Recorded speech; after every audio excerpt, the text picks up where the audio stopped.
नमस्कार मंडळी, मराठी ब्लॉगमध्ये तुमच्या सर्वांचं परत एकदा खूप खूप मनापासून स्वागत आहे. ते बघू शकताय संपूर्ण रुटीन तर इथे या चॅनलवरती नाही दाखवलं आहे. संपूर्ण रुटीन जर बघायचं असेल सकाळपासून ते संध्याकाळपर्यंत तर ते कविता स्पेशल रेसिपीवरती तुम्हाला बघायला भेटेल.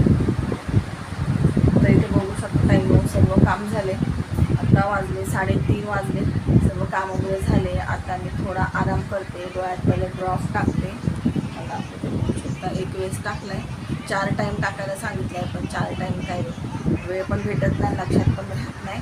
तर सकाळी 1 टाईम टाकले. सकाळी म्हणजे 12:30 वाजता टाकले. टिफिन वगैरे सगळं बनवून झालं, स्वयंपाक टिफिन वगैरे पॅक केलं.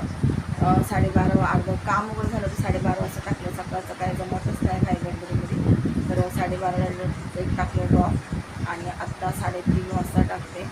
अजून 2 टाईम टाकून ते पण लक्षात राहते, कधी लक्षात राहते कधी नाही. तर 6 वाजता लक्षात राहिलं तर 6ला टाकलं, नाही तर डायरेक्ट मग झोपता वेळेसच 11:30 12 12:30 जेव्हा आवडेल सगळं त्यावेळेसच तर तुम्हाला दाखवते. पण मी किती वाजले बघू शकताय. 3:30 वाजले, बरोबर 3:30 वाजले. आता खूप उशीर झालेला आहे. सर्व कामं झाले. आता दिवस गेला असं असतं.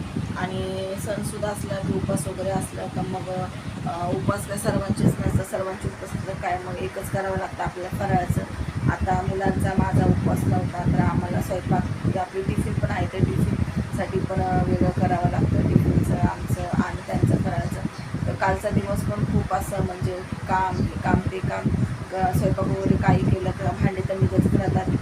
स्वयंपाक केलं म्हणजे भांडे निघतात, भांडे घासले म्हणजे वल्लं होणार, हे ते सर्व कामाशी निघत राहतात. ठीक आहे, गृहिणीला हे सर्व कामं करावंच लागतात त्याप्रमाणे. पण खूप असं काल पण खूप उशीर झाला. आणि आता पण बघा सकाळपासूनचं रुटीन तुम्हाला दाखवलेलं आहे. सकाळी मी उठले, लवकर उठल्या, आधी पण नाही गेला, 5 वाजता उठलो होती पण तो नाही जात होता. आणि पाऊस पण खूप होता इथं. सकाळी 5 वाजता मी उठले तेव्हा भरपूर असा पाऊस होता, जोरात एकदम. आणि आत्ता मग उघडलं आहे तरी पण रिमझिम चालू आहे. आणि आता सर्व काही कामं झालेले आहेत. आणि आता तुम्हाला दाखवलं वेळोवेळी टायमिंग पण दाखवलेलं आहे. तर सगळं काही कामं झाले. त्यांचं उपवासाचं मी राजगिऱ्याची पुऱ्या केलेल्या आहेत, बटाट्याची भाजी केलेली आहे, पण ते अजून आलेले नाही, ते बाहेर गेले. तर ते अजून आले नाही, ते आले पण मी त्यांना खायला सांगेन. कारण की 3 दिवस उपवास, काल आज गुरुवार, काल एकादशीचा होता, तर आज सुटणार होता, पण त्यांचा उपवास सुटणार नाही. त्यांचा उपवास संध्याकाळी सुटणार, कारण गुरुवारचं पण उपवास असल्यामुळे. मग त्यांना राजगिऱ्याच्या पुऱ्या केल्या बटाटे टाकून. रेसिपी तुम्हाला पूर्ण दाखवलेली आहे, सांगणार पण आहे मी. आणि बटाट्याची भाजी केली, हिरवी मिरची वगैरे, मीठ वगैरे घालून. आणि बनवून तर ठेवलं मी, आत्ता जस्ट बनवलं म्हणजे काम वगैरे करायच्या अगोदर. तर आता मी त्यांची वाट बघते, ते आले की त्यांना देईन खाण्यासाठी. आणि त्यांचा असं तर उपवास सुटणार, परत उद्या पण उपवास आहे शुक्रवारचा. तर ठीक आहे, चला मग तुम्हाला भेटू आता संध्याकाळी. आणि आज गुरुवार असल्यामुळं जास्तच आज पोथी वगैरे वाचायची असती. 18 अध्याय चालू केलेला आहे. 14 अध्याय तर वाचतेच मी, पण 18 अध्याय पण चालू केलेला आहे. थोडं मला लवकर बसायला लागेल. आणि संध्याकाळचा एक डबा होतात, आता 2 डबे झालेले आहेत. सकाळचा एक आहे, संध्याकाळचे 2 आहेत. जो सकाळचा आहे तोच त्यांना संध्याकाळी पण पाहिजे आहे. सकाळचे 2 आहे, सकाळचं एक आहे आणि संध्याकाळचे 2 डबे झालेले आहे. आम्ही 4 जण, असं 6 जणांचा स्वयंपाक संध्याकाळी. आणि बघू आता काय करायचं काय नाही. पहिले पूजा वगैरे आवडून घेईन मी, नंतर मग स्वयंपाकाला लागेल. चला तर मग आता मी थोडा आराम करते, डोळ्यात ड्रॉप टाकते, थोडा आराम करते. भेटूया मग पुढच्या व्हिडिओमध्ये. तोपर्यंत स्टॉप करते, तुम्ही नका स्टॉप करते, मी बघत राहा. तर सकाळपासून ते पूर्ण संध्याकाळपर्यंत रुटीन मी कविता स्पेशल रेसिपीवरती अपलोड करणार आहे. नक्की तो ब्लॉग तुम्ही पूर्ण बघा, तिकडे जाऊन त्या चॅनलवरती जाऊन. इकडे मी थोडक्यात दाखवलेलं आहे, संध्याकाळपासूनची सुरुवात केलेली आहे. सकाळचं तुम्हाला शॉर्टकट नाही दाखवलेलं आहे. सर्व काम वगैरे झालं आहे, संध्याकाळच्या वेळेस आहे. सर्व काम वगैरे झालं होतं आवरून, चाय वगैरे आणि ही पूजा वगैरे माझी करून झालेली आहे.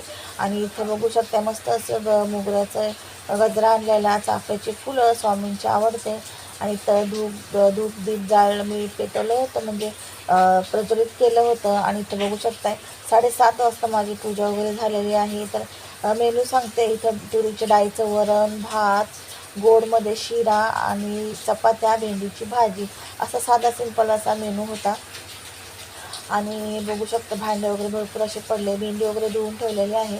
तर व्हिडिओ हा पोळा बघू शकता, हा पोळा बांधायचा होता आज, पण तो पोळा खराब होत आलेला आहे लगेच, म्हणून तो पोळा नाही बांधणार. आणि बांधला का तर लगेच खराब पण होणार, त्याच्यामुळे तो पोळा आता नाही बांधणार. आणि इथं केळं टाकलं होतं शिऱ्यामध्ये, केळ्याचा मस्त असा शिरा बनवला होता, खूप छान आणि टेस्टी झाला होता.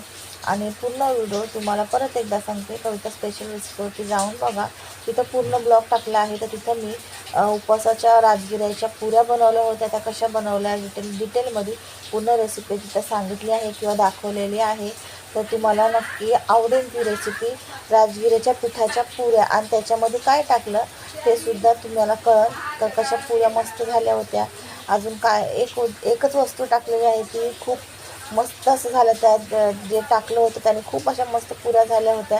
नक्की तुम्ही पण ट्राय करा आणि नक्की तुम्हाला व्हिडिओ आवडेल तो पण. आणि हा व्हिडिओ आवडतात की नाही ताईंनो ह्या चॅनलवरचे ते सुद्धा नक्की मला कमेंट करून सांगा. असे छान छान व्हिडिओ रेसिपी ब्लॉग बघण्यासाठी चॅनल लाईक शेअर सबस्क्राईब करा. मी व्हिडिओ टाकून तुमच्यापर्यंत सर्वात पहिले पोहोचण्यास मदत होईल. तर इथे बघू शकता मस्त असा आपला शिरा झालेला आहे. पाणी वगैरे घातलं आहे, पाणी आणि साखर मिक्स करून घातलेलं आहे. त्याच्यामध्ये वेलची, काजू, बदाम आणि मनुके पण टाकले होते आणि केळ टाकलं होतं. अंदाजाने आपल्याला पाणी आणि साखर टाकायचे आहे. इथं मस्त असा शिरा झाला होता. आता मला भाजी चपाती करायची बाकी आहे. डाळ भात झाला होता. कसं वाटलं आजचा व्हिडिओ नक्की कमेंट करून